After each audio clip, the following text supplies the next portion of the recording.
Olá, hoje daremos início à nossa apresentação sobre o processo proliferativo não neoplásico. Mas do que estamos falando quando citamos os processos proliferativos não neoplásicos? Bom, trata-se de neoplasias não verdadeiras. São processos reativos, ou seja, de reação, que muitas vezes apresentam um tecido calcificado em decorrência desse processo inflamatório. São lesões que acometem a mucosa bucal. Devido a traumas por próteses mal adaptadas, dentes em estados ruins, cálculos gengivais, restaurações em excesso nas interproximais.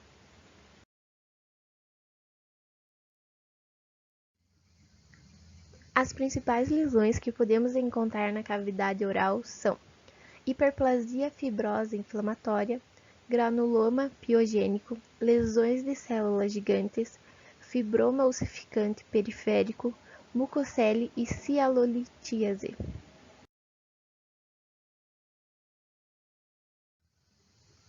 Nos aspectos clínicos, relatamos como as lesões se apresentam na cavidade oral, e elas se apresentam como elevações nodulares, pediculadas ou sésseis, com coloração rosada ou avermelhada, superfície lisa ou lobular, brilhante, consistente à palpação e sua evolução geralmente é lenta e delimitada. Podemos encontrar comumente o sexo feminino.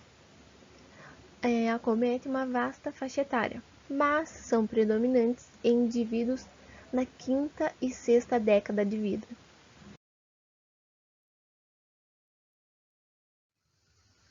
Descrição e etiologia das lesões. Daremos início com a hiperplasia fibrosa inflamatória. Para compreendermos essa lesão, é preciso pensar na sua nomenclatura. Hiperplasia significa o aumento do número de células, fibrosa, o aumento da presença fibroblasta, e inflamatória é onde existe um componente inflamatório que está ligado ao fator traumático. Ou seja, essa lesão é causada pelo excesso de tecido conjuntivo fibroso, sendo a mais frequente na cavidade oral, devido à sua ligação a trauma, ou seja, muitas vezes está ligada a má adaptação de prótese, gerando assim um trauma, entre outros fatores como má higienização, diastemas.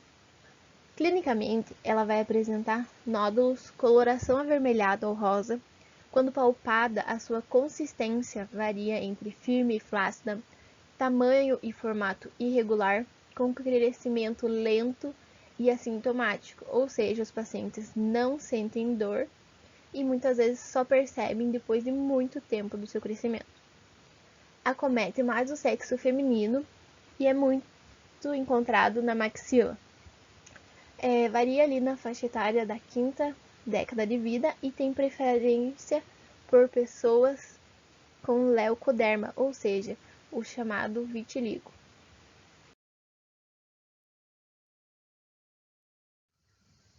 Podemos observar que a imagem trata-se da região da maxila, que em muitos casos é onde os dentes anteriores são os últimos a serem perdidos, causando assim o trauma entre os dentes permanentes e a prótese. Observem as lesões com formato irregular e de superfície lisa.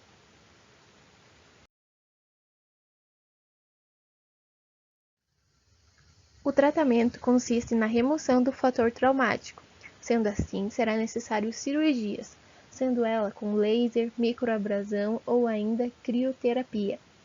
De modo algum, podemos esquecer que assim que for retirada a lesão, devemos encaminhá-la para a histopatologia, para concluir o diagnóstico e ter o resultado concreto para confirmar ao paciente e tranquilizá-lo sobre o que se trata a sua lesão.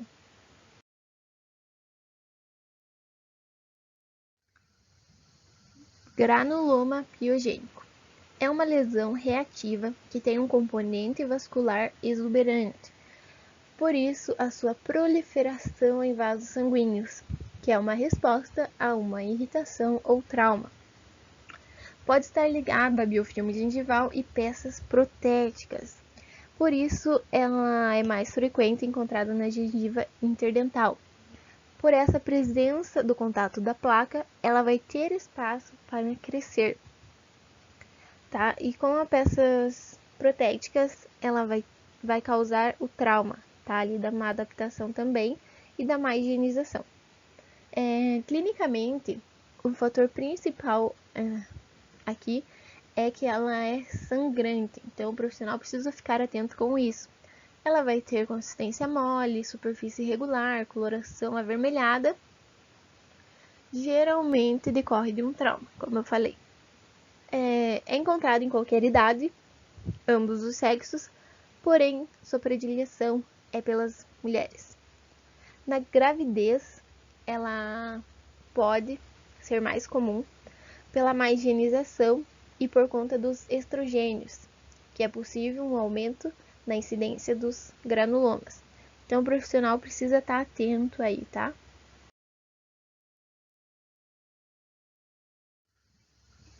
Observamos na imagem que a lesão é de coloração avermelhada, possui superfície lisa, é céssio e se encontra em região de molares inferiores do lado direito.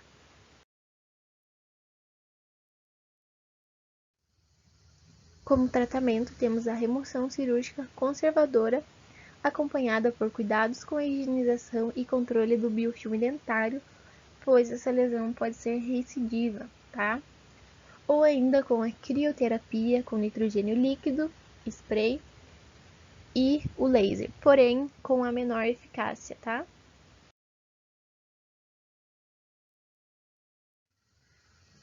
Lesões de células gigantes.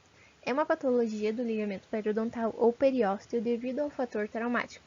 Tem classificação em periferia e central. Apresenta uma grande quantidade de células gigantes, geralmente em vasos sanguíneos, podendo também ser causada devido a biofilme e pós-exodontia. Clinicamente, pode ser sangrante com superfície ulcerada, além de apresentar nódulo céssio ou pediculado, coloração avermelhada, diferentes dimensões. Pode causar deslocamento dos dentes porque precisa de espaço para crescer, é bem delimitada, pode acometer os tecidos ósseos adjacentes. Acomete mais o sexo feminino, preferência por região de mandíbula, e varia ali entre a terceira e sexta década de vida.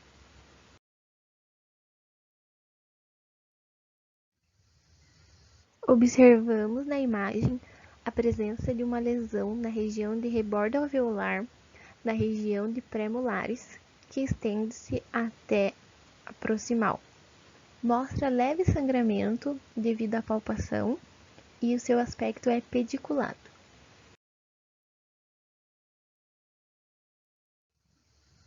Como tratamento, temos a remoção cirúrgica, realizando curetagem no local e raspagem da superfície dos dentes envolvidos. Caso haja também a irritação da mucosa gengival, deve-se remover a lesão e realizar a raspagem da tábua óssea da região, completando com uma sutura para a cicatrização da região. É importante acompanhar o pós-operatório do paciente e acompanhá-lo periodicamente para acompanhar a cicatrização.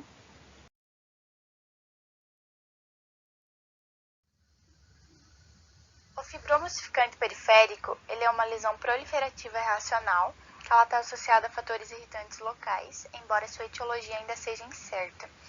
Ela é considerada uma lesão não neoplásica de crescimento lento e que pode apresentar recidiva após a remoção da mesma.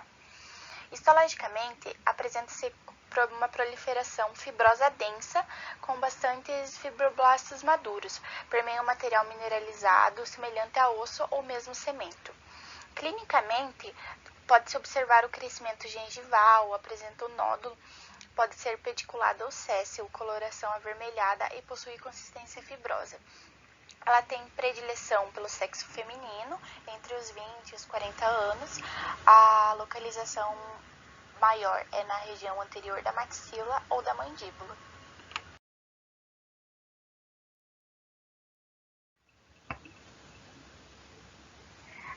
Aqui na imagem, vocês podem reparar que o paciente apresenta uma lesão na região anterior de mandíbula, uma lesão que apresenta crescimento gengival e coloração avermelhada. Aí tem que se observar também a consistência da lesão para ver se ela é uma lesão fibrosa, densa.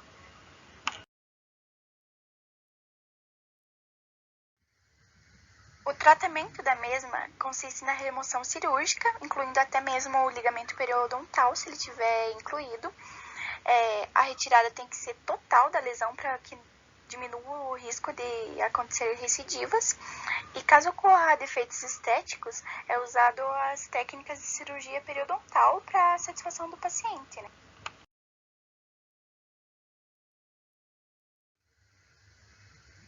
A mucocele, ela é considerada uma lesão oral benigna. Ela trata-se de um trauma no ducto excretor salivar menor que faz com que ocorra a ruptura ou a obstrução do mesmo.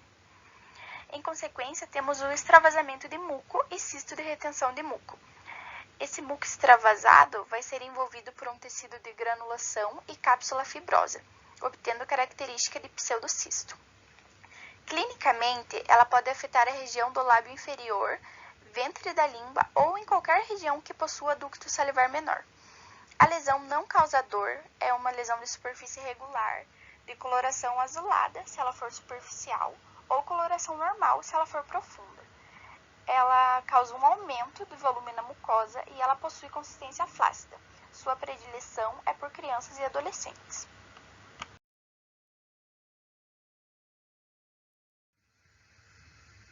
Muito parecido com a mucocele é o cisto de retenção de muco. É um cisto, por ser levado em consideração que ele tem uma cavidade revestida por epitélio. Ele ocorre nas glândulas salivares menores por obstrução do ducto, o qual impede a passagem do fluxo salivar. Clinicamente, ele pode afetar a região do lábio superior, palato, bochechas e assoalho bucal. Ela apresenta tumefação, é indolor, possui coloração normal e ela acontece sem trauma. Aí, o cisto de retenção de muco tem predileção por pessoas acima dos 50 anos. Aqui na imagem de baixo é uma imagem da mucocele. Vocês podem observar o aumento ali do tecido dos lábios. Ela tem coloração normal. Possivelmente, ela é uma lesão mais profunda, podendo levar em consideração a coloração dela.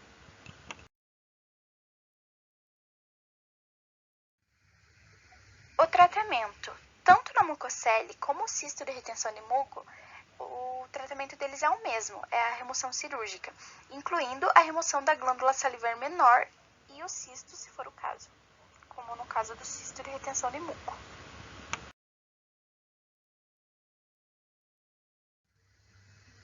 Cialolitise consiste na formação de pedras, denominadas cialolitos, nas glândulas salivares. Elas são mais encontradas nas glândulas submandibulares. Podem obstruir total ou parcialmente o ducto da glândula. O formato dela pode ser tanto arredondado quanto alongado, a coloração pode ser branca ou amarelada.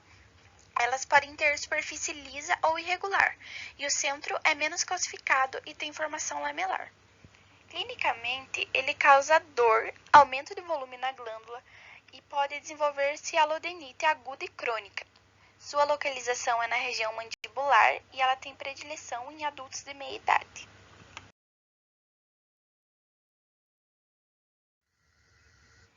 Então, vocês podem observar aqui na imagem, é um caso de cialolitise no assoalho lingual, na região das glândulas submandibulares. Vocês podem ver ali uma lesão em formato tanto arredondado como ela é um pouquinho alongada também. Então, esse é um caso de cialolitise nas glândulas submandibulares.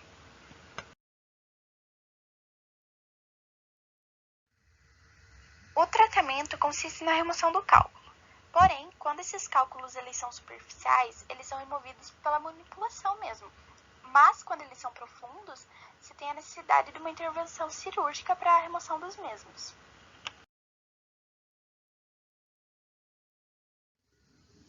Os exames complementares são de fundamentais importância para os processos proliferativos não neoplásicos, pois auxiliam no correto diagnóstico, o qual é fator imprescindível para se obter sucesso no tratamento.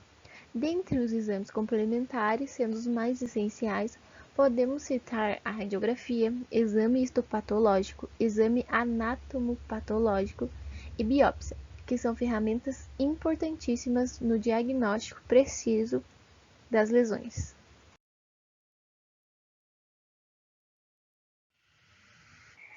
Aqui no caso clínico, a gente trouxe como exemplo um relato de caso clínico de granuloma piogênico. O paciente é um paciente do sexo masculino, caucasiano, de 65 anos. Ele possui hipertensão e é diabético, faz uso diário de medicação para controlar as mesmas. Ao exame clínico, detectou-se lesão hiperplásica, granulosa e irregular na gengiva marginal inserida vestibular, de cor rosa ou avermelhada, do dente 37, como mostra aí na imagem abaixo. O exame radiográfico revelou tratamento endodôntico no dente 36, sem evidência de lesão periapical, tanto no dente 36 como no 37. O dente 37 foi submetido aos testes de vitalidade e nuvem carbônica. A resposta a ambos foi positiva. O paciente não relatava dor espontânea ou provocada, nem a pressão apical. A palpação da lesão mostrou um tecido inflamado, firme de forma irregular. O paciente relatou apenas desconforto ao toque na lesão hiperplásica e foi verificado sangramento à sondagem. O paciente relatou que percebeu o aparecimento da lesão na gengiva há aproximadamente 30 dias. Diante dos achados clínicos, o tratamento proposto foi a excisão cirúrgica da lesão hiperplásica gengival para análise anatopatológica. A biópsia foi realizada sob anestesia local e a lesão removida por completo. O diagnóstico histopatológico apontou o granuloma piogênico.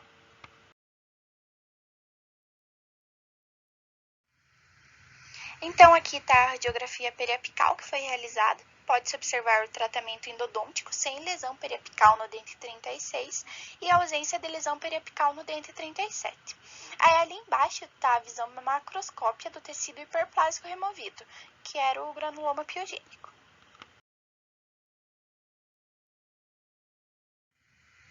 Aqui está a leitura complementar, caso vocês queiram entrar, dar uma olhada também.